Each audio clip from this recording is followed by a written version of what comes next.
हाय दोस्तों, एक बार फिर से आप सभी लोगों का YRS क्लास में बहुत बहुत स्वागत है। दोस्तों, विज्ञान सेट नंबर 3 2020 824 एनुअल कोड में मैंने आप लोगों को इसके पहले के वीडियो में प्रश्न नंबर 2 के जितने भी खंड थे अच्छे तरीके से सभी खंड पढ़ा दिया था।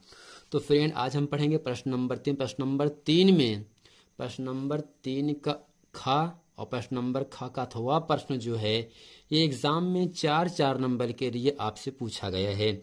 तो फ्रेंड, इस वीडियो में प्रश्न नंबर 3 के खा और प्रश्न नंबर खा का अथवा प्रश्न अच्छे तरीके से सीखेंगे। तो प्रश्न नंबर खा कह रहा है आपके सामने, निम्न परिपथ में प्रवाहित होने वाली धारा का मान ज्ञात कीजिए, यानी I ज्ञात करना है, तथा सेल के सिरों के बीच वोल्टता ज्ञात कीजिए। दोस्तों, ये जो आपका परिपथ आपके सामने बनाया गया है, इस परिपथ में 2 ओम का प्रतिरोध है, 3 ओम का प्रतिरोध है, 10 ओम का प्रतिरोध है, 10 ओम का प्रतिरोध है और I का मान दोस्तों यहाँ से 0.5 ओम है, जबकि विभवांतर 12 वोल्ट है और नीचे भी लगाया गया है 1 ओम। दोस्तों, इस पूरे परिपथ में हमें धारा का मान ज्ञात करना है। धारा का मान ज्ञात करने के बाद सेल के सिरों के बीच वोल्टता अर्थात V आपको ज्ञात करना है। इसके साथ साथ ही प्रश्न नंबर जो अथवा प्रश्न है इसमें यह कह रहा है, आपके घर में प्रयुक्त 1.5 किलोवाट का एक एयर कंडीशनर प्रतिदिन यानी रोजाना 10 घंटे चलाया जाता है। प्रति माह यानी 1 महीने में अर्थात 30 दिन में खर्च होने वाले विद्युत ऊर्जा का मूल्य ज्ञात कीजिए यदि प्रति यूनिट विद्युत मूल्य 7 रुपये हो। आइए दोस्तों, प्रश्न नंबर खा का जो आपका परिपथ बनाया गया है इसमें पहला काम आपको I और V आपको ज्ञात करना है। आइए दोस्तों, चलते इस पूरे सवाल को अच्छे तरीके से हम हल करते हैं। तो दोस्तों, इस पूरे परिपथ में 2 ओम और 3 ओम के जो प्रतिरोध हैं वो आपके श्रेणी क्रम में हैं। पहले हमें इन दोनों परिपथों का जो श्रेणी क्रम में जोड़ा गया है इसका हमें तुल्य निकालना पड़ेगा। जब 2 परिपथ श्रेणी क्रम में जोड़े जाते हैं, जब तुल्य निकालते हैं तो दोस्तों तुल्य का सूत्र होता है R बराबर R1 प्लस R2, जबकि प्रतिरोध को दोस्तों हम R से लिखते हैं। तो यहाँ से लिखेंगे चूंकि 2 ओम और 3 ओम के प्रतिरोध श्रेणी क्रम में हैं, चूंकि 2 ओम और 3 ओम के प्रतिरोध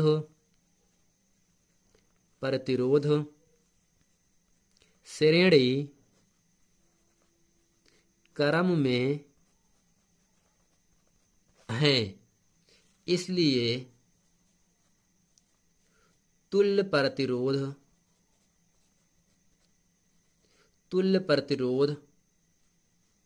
R बराबर दोस्तों, अगर हम 2 ओम प्रतिरोध को हम R1 और इसे R2 मान लें तो होगा आपका R1 प्लस R2।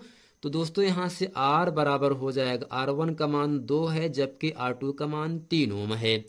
तो यहाँ से R बराबर आपको मिल गया 5 ओम, यानी दोस्तों 2 ओम और 3 ओम जो श्रेणी क्रम में जोड़े गए हैं इसका तुल्य प्रतिरोध आपके सामने आ गया 5 ओम, यानी इन दोनों को मिलाकर 5 ओम और 10 ओम और ये 10 ओम तीनों किस में हो जाएंगे दोस्तों, आपकी ये समांतर क्रम में हो जाएंगे। तो यहाँ से लिखेंगे 5 ओम, चूंकि 5 ओम कामा 10 ओम कामा 10 ओम, 5 ओम कामा 10 ओम और 10 ओम समांतर क्रम में हैं, इसलिए तुल्य प्रतिरोध, दोस्तों तुल्य का मतलब सबका जोड़ यानी सब प्रतिरोधों का जोड़। तुल्य प्रतिरोध दोस्तों श्रेणी में R1 प्लस R2 होता है, जबकि समांतर क्रम में इसका व्युत्क्रम हो जाता है। तो यहाँ से होगा आपका 1/R बराबर 1/R1 plus 1/R2 plus 1/R3। अब दोस्तों करते क्या, यहाँ से 1/R बराबर 1 पहला प्रतिरोध कितना है यहाँ से दोस्तों 5 है, दूसरा है 10 है, तीसरा भी दोस्तों कितना आपका है 10 है। अब हम करते क्या है दोस्तों, इसका एलसीएम ले लेंगे यहाँ से। तो दोस्तों एलसीएम में यहाँ पर आपका हो जाएगा, एलसीएम 10 हो गया, 5 दूनी 10, 2 एकन्नम 2 प्लस 1 प्लस 1। दोस्तों ये हो गया आपका 2 ये 4 बटे 10, 4 बटे 10, 2 दूनी 4, 2 पंछे 10, अर्थात यहाँ से 1/r बराबर आपको मिल गया 2/5, 2/5। दोस्तों क्रॉस मल्टीप्लाई कर देंगे, 2r एकन्नम 2r बराबर 5 एकन्नम 5, तो दोस्तों r बराबर होगा आपका 5/2। कितना दोस्तों हो गया आपका r बराबर 5/2। इसे भाग करने के बाद दोस्तों यहाँ पर क्या मिलेगा 0.5।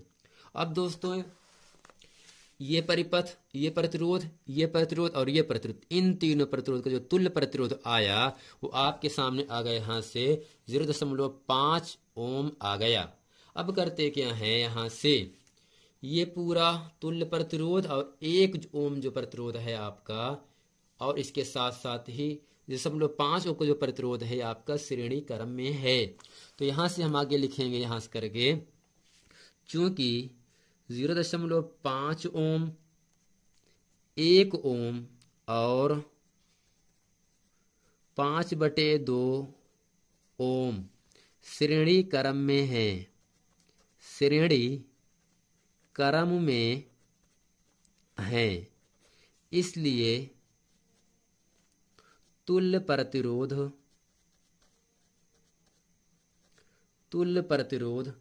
R बराबर दोस्तों क्या होगा, इन सब का जोड़, अर्थात यहाँ से 0.5 प्लस 1 प्लस 5/2। दोस्तों 0.5 का मतलब ये होता है 5/10 प्लस 1 प्लस 5/2। तो R बराबर ये आपको हो जाएगा, इसका एलसीएम दोस्तों हो जाएगा यहाँ से 10, तो 5 प्लस 10 प्लस 2 पंचे 10, 5 दोस्तों 25 हो जाएगा। 25 10 35, 35 5 40।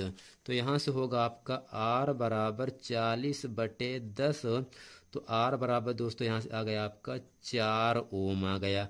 दोस्तों जितने भी प्रतिरोध यहाँ पे लगाए गए हैं परिपथ में, इन सब प्रतिरोधों का जो तुल्य प्रतिरोध आया वो अभी मैंने आपके सामने 4 ओम लेके आया। दोस्तों R का मान यहाँ से 4 ओम हो गया, जबकि इसका जो विभवांतर है वो आपके सामने यहाँ से दिया है 12 वोल्ट दिया है। अब दोस्तों करना क्या है, यहाँ पर आपको धारा ज्ञात करना है, इसके साथ ही सेल के सिरों के बीच वोल्टता भी आपको ज्ञात करनी है। अब दोस्तों इसके ऊपर हम यहाँ से हल करेंगे, इसलिए धारा बराबर दोस्तों सूत्र होता है V बराबर I, अर्थात ओम के नियम से धारा आप ज्ञात करें, धारा बराबर यहाँ से I बराबर दोस्तों होता है V/R हो जाएगा ना। तो यहाँ से हम करते क्या है, I बराबर V का मान आपके सामने ऊपर परिपथ में 12 दिए है, जबकि इस पूरे परिपथ का जो तुल्य प्रतिरोध R है वो मैंने आपके सामने अभी निकाला 4 ओम निकाला। तो यहाँ से लिखेंगे 4 बटन दोस्तों क्या होगा आपका 4। तो I बराबर दोस्तों ये हो जाएगा 4 3 12 एम्पियर। ये दोस्तों आपको हो गया I का मान। अब दोस्तों इसके बाद आपसे कह रहा है सेल के सिरों के बीच वोल्टता। तो यहाँ से लिखेंगे इसलिए सेल के सिरों के बीच वोल्टता, जिसे दोस्तों हम V से लिखते हैं, V का मान आपको ज्ञात करना है। क्योंकि दोस्तों सूत्र यहाँ से होता है V बराबर E minus I into R।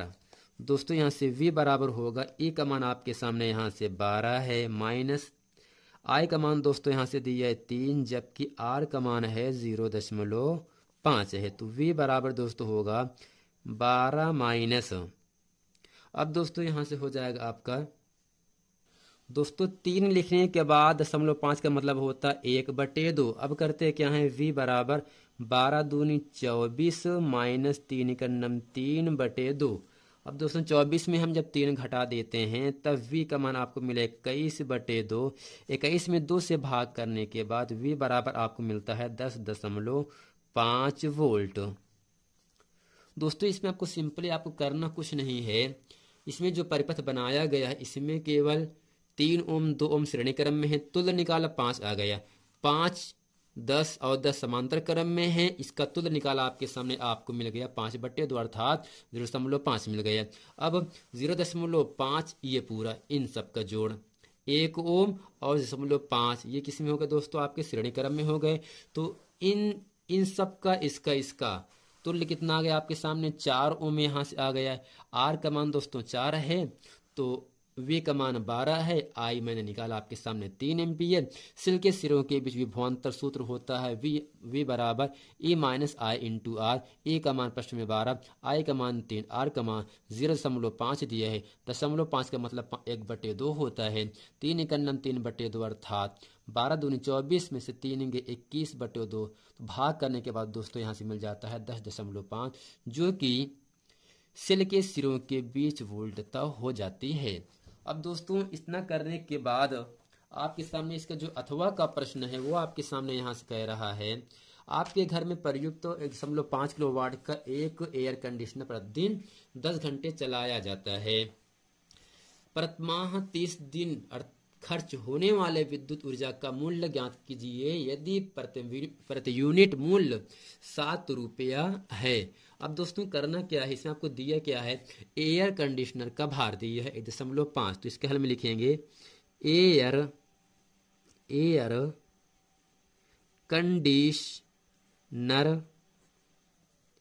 का भार, जिसे दोस्तों हम W से लिखते हैं, तो भार यहां से दिया है 1.5 किलोवाट दिया है।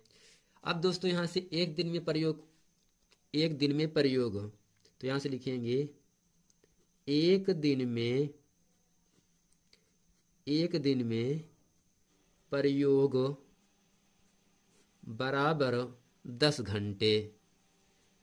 तो कितना दिया, एक दिन में प्रयोग 10 घंटे दिया है। इसका हम एक दिन में प्रयोग करते हैं दोस्तों। एक माह में प्रयोग कितना हो जाएगा, इसलिए एक माह में प्रयोग, जब दोस्तों एक दिन में 10 हो रहा है तो एक महीने में 30 से गुणा कर देंगे। 10 गुणे दोस्तों 30 अर्थात आपको यहां से मिल गया 300 घंटे। अब दोस्तों करना क्या है, कुल विद्युत ऊर्जा, अगर हम कुल विद्युत खर्च निकालें यहां से, तब 1.5 में हम 300 घंटे से गुणा कर देंगे। तो यहां से लिखेंगे इसलिए कुल विद्युत खर्च,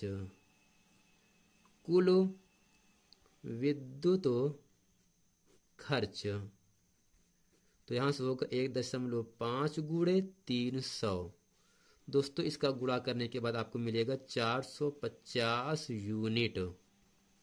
450 यूनिट दोस्तों हमें कह रहा है विद्युत मूल्य क्या होगा, जबकि एक दिन का मूल्य दिया है 7 रुपए। तो दोस्तों 450 दिन का मूल्य कितना होगा, तो यहां से लिखेंगे इसलिए विद्युत मूल्य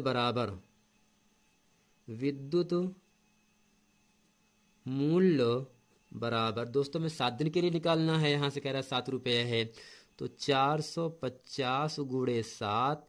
तो दोस्तों यहां से हो जाएगा 700, 7 5 35, हासिल लगा 3, 7 चौक 28, 28 3 31। अर्थात दोस्तों जो आप कंडीशनर का भार 5 दिए है, और इसके साथ साथ ही दोस्तों यहां से अगर हम एक माह में निकालेंगे 30 से गुणा करना पड़ेगा। अगर कुल विद्युत खर्च निकालेंगे तो उस 300 का 1.5 में गुणा करने के बाद 450 मिल जाएगा। तो विद्युत मूल्य पूछ रहा है, तो 450 हमें 7 से गुणा करने पर 3150 रुपये पूरा एक महीने में खर्च हो रहा है। तो फ्रेंड उम्मीद करते हैं ये पूरा प्रश्न वीडियो आप लोगों को अच्छी तरीके से समझ में आ गया होगा। मिलते हैं फ्रेंड नेक्स्ट वीडियो में, तब तक के लिए थैंक यू।